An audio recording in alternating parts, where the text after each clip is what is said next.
3 राज्यों में मिली इस प्रचंड जीत के बाद आज प्रधानमंत्री नरेंद्र मोदी दिल्ली में बीजेपी के राष्ट्रीय मुख्यालय पहुंचे, जहां उनका शानदार स्वागत हुआ। एक नायक की तरह, एक ऐसा नायक जो युद्ध जीतकर वापस लौटा हो, बिल्कुल उसी अंदाज में उनका स्वागत हुआ। और इस दौरान पहले तो आप तस्वीरें देख लीजिए, बिल्कुल वैसा ही स्वागत है जैसा मैं आपको कह रहा था कि युद्ध जीतने के बाद या कोई बहुत बड़ा मैच जीतने के बाद जब कोई नायक वापस लौटता है तो इस प्रकार का सम्मान उनका किया जाता है। प्रधानमंत्री मोदी हैं और साथ में बीजेपी के राष्ट्रीय अध्यक्ष जेपी नड्डा हैं। तो प्रधानमंत्री मोदी ने आज बड़ा बेबाक भाषण दिया है और अपने भाषण में जो उन्होंने आपको बात बताने की कोशिश की है और जो आज के नतीजों से समझ में आ रहा है, एक तो ये कि जो लोग प्रधानमंत्री मोदी का मजाक उड़ाते हैं, जो लोग प्रधानमंत्री मोदी का अपमान करते हैं, वर्ल्ड कप का फाइनल भारत की टीम हारी, आपको याद होगा, उसका दोष भी प्रधानमंत्री मोदी को दे दिया गया। जब उत्तराखंड में उस टनल से हमारे मजदूर भाई जो थे वो सुरक्षित बाहर निकले, उसका श्रेय प्रधानमंत्री मोदी को नहीं दिया गया, बल्कि उस पर भी उन्हें लेकर काफी टीका टिप्पणी की गई। एक और बड़ा फैक्टर है वो ये कि ईडी ने जहां जहां छापे मारे, बार बार ये कहा गया कि बीजेपी और ये सरकार ईडी का इस्तेमाल कर रही है अपने राजनीतिक विरोधियों को नीचे दबाने में। इस थ्योरी को भी जनता ने नकार दिया। मेक इन इंडिया का लगातार मजाक उड़ाया गया, G20 जो भारत में हुआ उसका लगातार मजाक उड़ाया गया। इससे यह पता चलता है कि जनता को यह भाषा पसंद नहीं आई और ये सारी बातें करके आप सोशल मीडिया पर तो ट्रेंड कर सकते हैं, लेकिन चुनाव नहीं जीत सकते।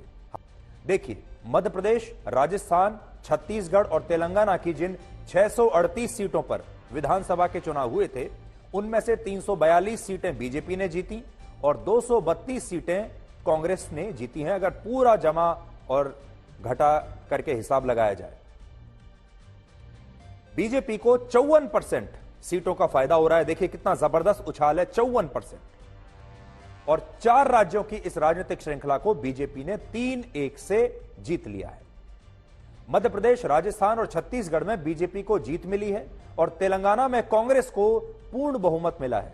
बड़ी बात यह है कि हर जगह पर पूर्ण बहुमत से ही सरकारें चुनकर आई हैं, यानी किसी भी राज्य में कोई कंफ्यूजन नहीं है।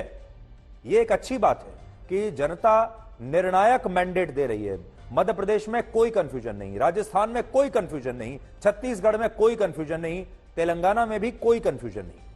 अब देश की 57% आबादी पर बीजेपी और उसके सहयोगी दलों की सरकारों का शासन है और देश की 43% आबादी पर कांग्रेस और दूसरे विरोधी दलों की सरकारों का शासन इस समय है। अगर आज का भारत आप देखें विधानसभा के हिसाब से, तो आज का भारत कुछ इस तरीके से दिखता है। पहले कुछ महीने पहले तक ऐसा दिखता था, जो अभी थोड़ी देर पहले आप देख रहे थे।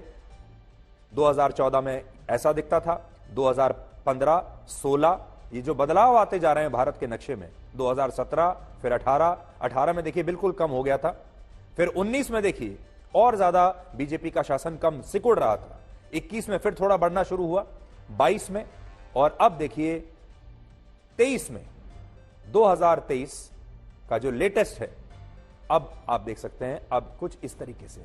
इसके अलावा अब देश में सिर्फ 3 राज्य ऐसे हैं जहां कांग्रेस की पूर्ण बहुमत की सरकारें हैं और ये हैं कर्नाटक, तेलंगाना और हिमाचल प्रदेश, क्योंकि आज राजस्थान जैसा बड़ा राज्य कांग्रेस के हाथ से निकल गया। अब कांग्रेस सिर्फ यहां बची है जो आप इस नक्शे पर देख पा रहे हैं। इसमें अगर आप हिमाचल प्रदेश को छोड़ दें तो जो बाकी के 2 राज्य हैं ये दक्षिण के हैं।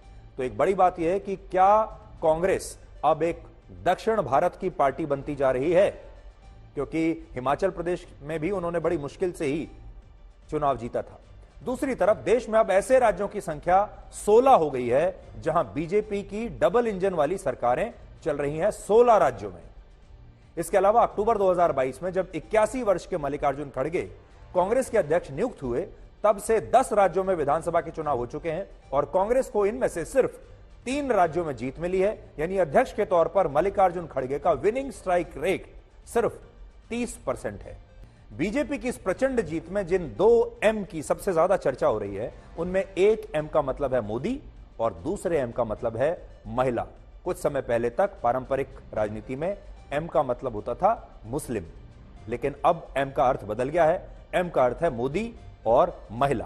प्रधानमंत्री मोदी और महिला वोटर्स के इसी शानदार कॉम्बिनेशन की वजह से बीजेपी को राजस्थान, छत्तीसगढ़ और मध्य प्रदेश में पूर्ण बहुमत मिला है। और यह इसलिए भी महत्वपूर्ण है क्योंकि इन राज्यों में बीजेपी ने अपने मुख्यमंत्री के उम्मीदवारों की घोषणा की ही नहीं थी, बल्कि इन चुनावों को बीजेपी ने प्रधानमंत्री मोदी के चेहरे पर लड़ा।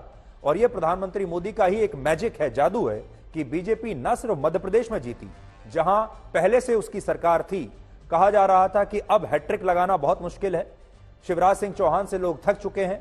और शुरू में जब चुनाव प्रचार हुआ था तब यह कहा जा रहा था कि मध्य प्रदेश में तो बीजेपी का कोई चांस ही नहीं है, बल्कि बीजेपी को राजस्थान और छत्तीसगढ़ जैसे राज्यों में भी जीत मिल गई जहां कांग्रेस की सरकारें पहले से थी। यहां बड़ी बात देखिए क्या है, बड़ी बात यह है कि बीजेपी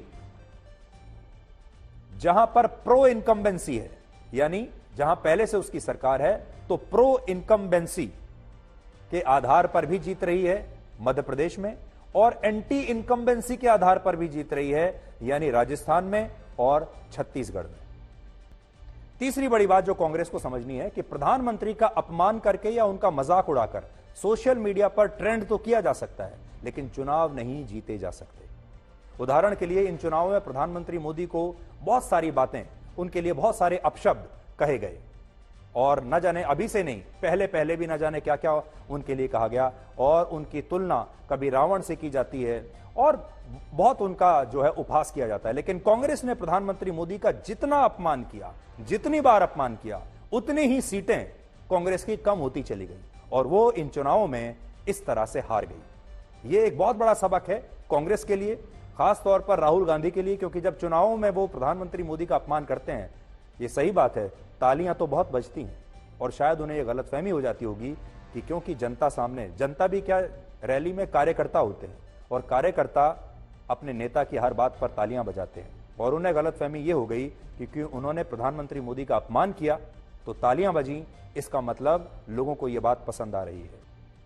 इन नतीजों के लिए बीजेपी के लिए सीख ये है कि अगर वो ऐसे ही चुनावों में परिश्रम करती रही और जीत के बाद भी विनम्र बनी रही, देखिए जो सत्ता होती है ना, सत्ता का जो सुख होता है वो सबसे पहले अभिमान ले आता है, अगर और आलस्य पैदा करता है।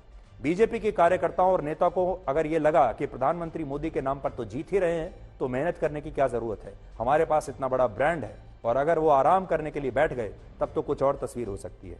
लेकिन अगर बीजेपी ऐसे ही परिश्रम करती रही और बीजेपी सत्ता में रहने के बाद भी विनम्र बनी रही, अपने आप को सेवक समझती रही, तो 2024 में वो 400 प्लस सीटों का अगर लक्ष्य रखे, यानी परिश्रम, विनम्रता और बड़ा लक्ष्य, हम ये नहीं कह सकते वो कितना जीतेंगे, लेकिन लक्ष्य तो कम से कम बड़ा रखना चाहिए।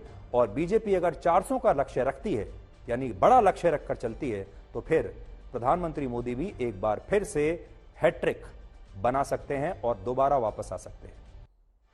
मध्य प्रदेश में बीजेपी की जो सुनामी आई, उस सुनामी में किसान, ग्रामीण, महिला, दलित, आदिवासी, ओबीसी और युवा वोटर्स ने निर्णायक भूमिका निभाई। तो सोचिए बचा कौन? मध्य प्रदेश की 230 में से जो 171 सीटें ग्रामीण क्षेत्रों में हैं, उनमें से 116 सीटें बीजेपी ने और सिर्फ 54 सीटें कांग्रेस ने जीती। और बीजेपी के एम फैक्टर ने कांग्रेस के एम फैक्टर को भी फेल कर दिया। बीजेपी का एम फैक्टर था महिला फैक्टर और कांग्रेस का एम फैक्टर था मुस्लिम फैक्टर। मध्य प्रदेश में जिस एक सीट पर मुस्लिम वोटर्स निर्णायक हैं, वहां कांग्रेस को जीत मिली, और जिन 100 सीटों पर महिला वोटर्स निर्णायक हैं, वहां बीजेपी जीत गई। इसके अलावा मध्य प्रदेश में कांग्रेस जातिगत जनगणना के मुद्दे पर जो सोशल इंजीनियरिंग करना चाहती थी, वो भी नहीं हुआ, और इससे कांग्रेस की यह गलतफहमी दूर हो गई कि जातिगत जनगणना की 30-40 साल पुरानी राजनीति पर उसे आज भी वोट मिल सकते हैं। वो जमाना वीपी सिंह का जमाना था, बहुत सारे लोग दोबारा से वीपी सिंह की